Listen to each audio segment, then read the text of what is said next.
সালাউদ্দিন আহমেদ সাহেব ছিল কোথায়? ইন্ডিয়াতে 9 বছর সে বিলাসী জীবন যাপন করছে। এখন সে কি করতেছে?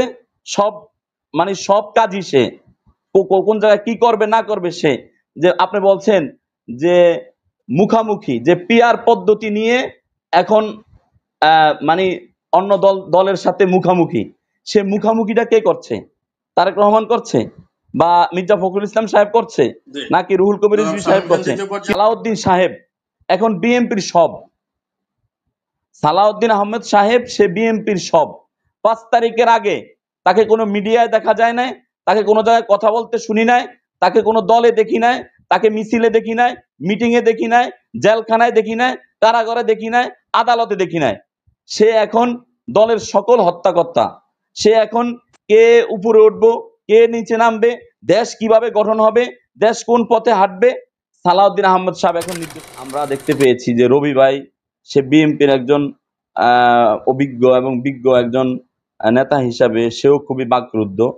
যাই হোক, আমরা 5 তারিখের পরে দেশের মানুষ ভাবছিল এবং দেশের মানুষ মনে করছিল যে সুন্দর একটি পরিবেশ আমরা পাবো, কিন্তু দুর্ভাগ্যের বিষয় এই জাতি সেই সুন্দর সুন্দর যে পরিবেশের আমরা প্রত্যাশা করি, সেই সুন্দর পরিবেশ আমরা কবে পাবো আমরা সেটা এখন আমরা কেউই অবগত নয়। কিন্তু আমরা আশাবাদী যে সুন্দর একটি পরিবেশের অবস্থা হবে। এ দেশের মানুষ অন্ন, বস্ত্র, চিকিৎসা এবং যে বাসস্থানের জন্য যে যুদ্ধ করেছিল 1971 সালে, হয়তো মানুষ তাদের সে অধিকার ফিরে পাবে। এই জন্য আজকের যে ঘটনা, এই ঘটনাগুলো সামনের যত নির্বাচনের যত দিন আসবে তত এগুলো আরো বেশি ফুলে ফেটে উঠবে। বিষয়গুলো কিছুদিন আগে আমার উপজেলার পাশের উপজেলা, আমার আসনে, একই আসন 2 উপজেলায় আমরা লক্ষ্য করতে পারলাম। তাও আপনার এই চাঁদার দায়ে, চাঁদা না দেওয়ার কারণে, আপনার স্বামী চাঁদা না দেওয়ার কারণে স্ত্রীকে গণধর্ষণ করা হয়েছে। আমরা সেই গণধর্ষণের যেই বাংলাদেশের ভিতরে যে ভাইরাল হয়েছিল যে বিএমপিকে ভোট না দেওয়ার কারণে, নোয়াখালীতে বিএমপিকে ভোট দেওয়ার কারণে আওয়ামী লীগ গণধর্ষণ করেছিল, সেই গণধর্ষণ বিএমপি এখন চাঁদা না পাওয়ার কারণে এখন গণধর্ষণ করছে। যে 2006 সালে আওয়ামী লীগ লগি বইটা দিয়ে মানুষ মেরে যে উল্লাস করেছিল, আমরা আজকে দেখেছি পাথর মেরে বিএমপি সেই উল্লাস করছে। তো এখন বিএমপি, আমাদের ইসলামী আন্দোলনের সিনিয়র নায়েবে আমির বলছিল যে আওয়ামী লীগ আর বিএমপি হলো একই গাছের 2টা ঢালা, একই গাছের 2টা ডাল। তো আমরা তো এখন সেটাই লক্ষ্য করতে পারছি। তো আমরা যেই ফ্যাসিস্ট, যে অবৈধ শেখ হাসিনাকে তাড়াইলাম, কি জন্য তাড়াইলাম? তারা মানুষ মারে, তারা হত্যা করে, তারা খুন করে, তারা সন্ত্রাসী করে, তারা চাঁদাবাজি করে, তারা ইফটিজিং করে, তারা মানুষের উপর জুলুম করে, অত্যাচার করে। এখন তো সেই কাজগুলো, এখনো বিএনপি ক্ষমতায় আসে নাই, কিন্তু বিএনপি সেই একই পথে হাঁটছে। তো একই পথে যদি হাঁটে, তাহলে বিএনপিকে একটু মনে করিয়ে দেই যে এই দেশের বিশ্ববিদ্যালয়, ঢাকা বিশ্ববিদ্যালয় এখনো বিদ্যমান আছে, কিয়ামত পর্যন্ত থাকবে। এদেশের সন্তানেরা লেখাপড়া করছে, এখন করবে, তাহলে এখনো শিক্ষার্থীরা এখনো মাঠে আছে। অতএব যদি বিএনপি যদি সতর্ক না হয়, বিএনপির ভবিষ্যৎ খারাপ হবে। আওয়ামী লীগকে আমরা টকশোতে এসে অনেক, আমরা এই যে আমাদের শ্রদ্ধেয় রবি ভাই, আমরা এর আগেও টকশো করছিলাম, একসাথে কত সতর্ক করেছিলাম যে আওয়ামী লীগ যদি সতর্ক না হয় পরবর্তীতে ক্ষতিটা আওয়ামী লীগের হবে। আজকে দেখেন আওয়ামী লীগ দেশ ছাড়তে হচ্ছে, আওয়ামী লীগ এখন ঘর থেকে বের হতে পারছে না। কালকে এক নেতার সাথে আমার সাক্ষাৎ, সে আমাকে, আমি পাশে নামাজে বসছি, আওয়ামী লীগের এক নেতা, সে আমাকে বলছে ভালো আছেন, কিন্তু আমি তাকে চিনতে পারছি না। সে এখন অনেক দাড়ি রেখে সে তার চেহারার আকৃতি পরিবর্তন হয়ে গেছে, এখন দেখতে পাচ্ছি, তাকে চিনতে পারছি না। এই যে এই পরিস্থিতি, তারা এখন ঘর থেকে বের হইতে পারছে না, তারা এখন স্বাধীন মতো ব্যবসা করতে পারছে না, তারা এখন স্বাধীন মতো কথা বলতে পারছে না, তারা আগামীতে নির্বাচন করতে পারবে না, তারা দেশ ছেড়ে যেতে হয়। এগুলো কারণ কি? এরকম কিছু আপনার বর্বর আপনার যারা অন্যায়গুলো করেছিল, এই খুন খারাপি হত্যা রাহাজানি আপনার জুলুম নির্যাতন, এর কারণে আজকে বাংলাদেশে আওয়ামী লীগের আপনার 30 থেকে 35% লোক আজকে পুরো বাংলাদেশের ভিতরে তারা এখন চুপচাপ থাকতে হয়। এখন বিএনপি যদি একই পথে হাঁটে এবং এটা যদি এই ধারাবাহিকতা যদি চলতে থাকে, তাহলে সামনের ভবিষ্যৎ তাদের খুবই খারাপ। এবং এই ভবিষ্যতের খেসারত দিবে কারা? যারা এই দলটার জন্য এই যে আজকে 14 বছর, আমাদের রবি ভাই বলছিল 7 বছর বিএনপির সেই জননেত্রী দেশনেত্রী খালেদা জিয়া যে কারাগারে ছিলেন এবং ওনার ছেলে যে আপনার পরবাসে ছিলেন, তারা যে কষ্টটা করছেন, এই কষ্টটা তো আবারও করতে হবে। এখন আমরা যে বিষয়টা বলবো, ওনাদেরকে সংযত হতে হবে, ওনাদেরকে আরো দায়িত্বশীল ভূমিকা আসতে হবে।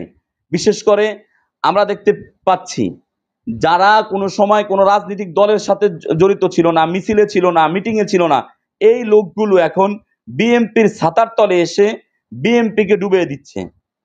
আর বিএনপির কেন্দ্রীয় যেই আপনি আজকে যেটা আপনি যে আজকে হেডলাইন দেখেছিলেন, যে সংস্কারের বিষয়, দলীয় সংস্কার, বিএনপিকে দলীয়ভাবে সংস্কার করতে হবে।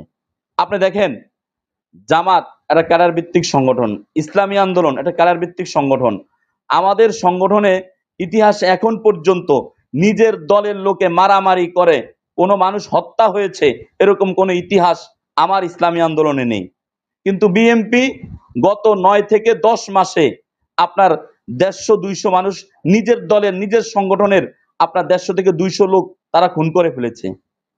তাহলে আপনার দলের তো সংস্কার করতে হবে। রবি ভাই আমাদের শ্রদ্ধেয়, সে অনেক সুন্দর সুন্দর কথা বলছে। সে তারেক সাহেবকে আমাদের উপদেশ দেওয়া ঠিক হবে না, কারণ আমরা একজন ছোটখাটো নেতা। বা রবি ভাই যে কথা বলছে, আমি তার সুরে বলবো যে আমাদের বিএনপি এত বড় দল, আমি যত বক্তব্য দেই যত কথাই বলি, কিন্তু বিএনপির ধারে বা বিএনপির কাছে যাইতে এখন অনেক সময় লাগবে, এখন অনেক সময় লাগবে। বিএনপি বাংলাদেশের বিশাল বড় দল, তাদের বিশাল বড় কর্মী বাহিনী।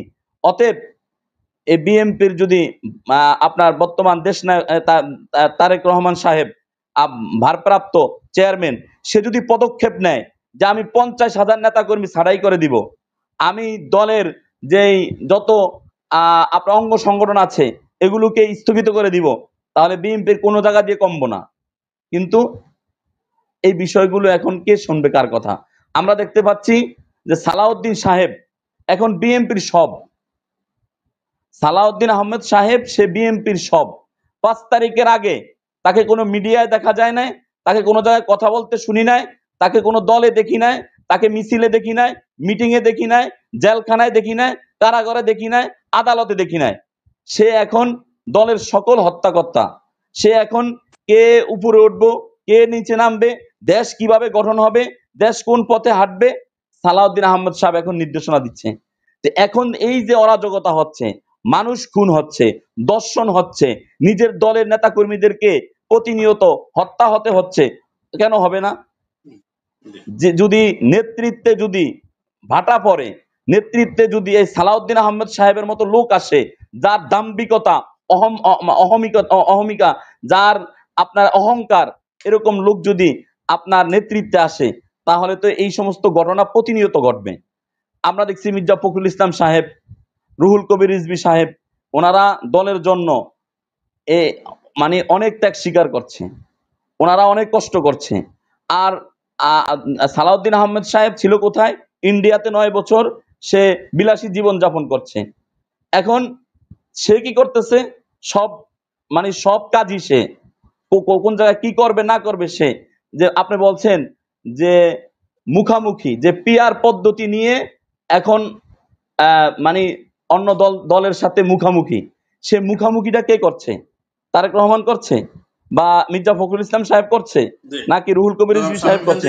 কিন্তু হ্যাঁ, সেখানেও আমরা দেখতে পাচ্ছি যে সালাউদ্দিন সাহেব গতকালকের একটি ঘটনা, ইসলামী আন্দোলনের নেতৃবৃন্দ আপনার মিডিয়াতে কথা বলছে, আপনার ব্রিফিং করছে, আপনার যে ঐক্যমত্য কমিশনের সেখানে ইয়ের পরবর্তীতে কিন্তু রুহুল কবির রিজভী সাহেব সেখান থেকে বের হয়ে যাচ্ছে এবং সে অহংকারের সাথে বলে যাচ্ছে যে আমরা কি বাংলাদেশের 5 নম্বর দল, পীর সাহেবকে কথা বলতে দেন, ওনার যেন ডিস্টার্ব না হয়। এগুলো কেমন, কি রাজনৈতিক শিষ্টাচার? আপনি যখন কেউ খালি পাচ্ছে বা মিডিয়ার লোকজন বসতে বলছে তো বসছে, উনি কথা বলুক, আমি একটু ধৈর্য ধারণ করি। তো এখন উনি যদি উপরে হাই কমান্ডে থেকে এরকম যদি ওনার যদি ব্যবহার দেখায়, তাহলে নিচের যে আতি নেতা, পাতি নেতা, ছাতি নেতা, ওয়ার্ড পর্যায়ে, ইউনিয়ন পর্যায়ে, উপজেলা পর্যায়ে, এরা তো আমাদেরকে আপনার যে উপজেলায় যে বৈঠক হয়, যে উপজেলা পর্যায়ে, জেলা পর্যায়ে, ওই সমস্ত জায়গায় তো কোনো কথা বলতে দিবে না, কেননা শিক্ষাটা তো তাদের গুরুজন থেকে নিচ্ছে। তা আমি বলবো দলের সংস্কার হওয়া দরকার এবং পিআর পদ্ধতি নিয়ে বর্তমান যে মুখামুখি অবস্থা আছে, এবং বর্তমান যে মুখামুখি অবস্থা আছে শামীম খান, এর কারণ হলো পদ্ধতির বিষয়টা যদি আমরা দ্বিতীয় পর্যায়ে কথা বলবো।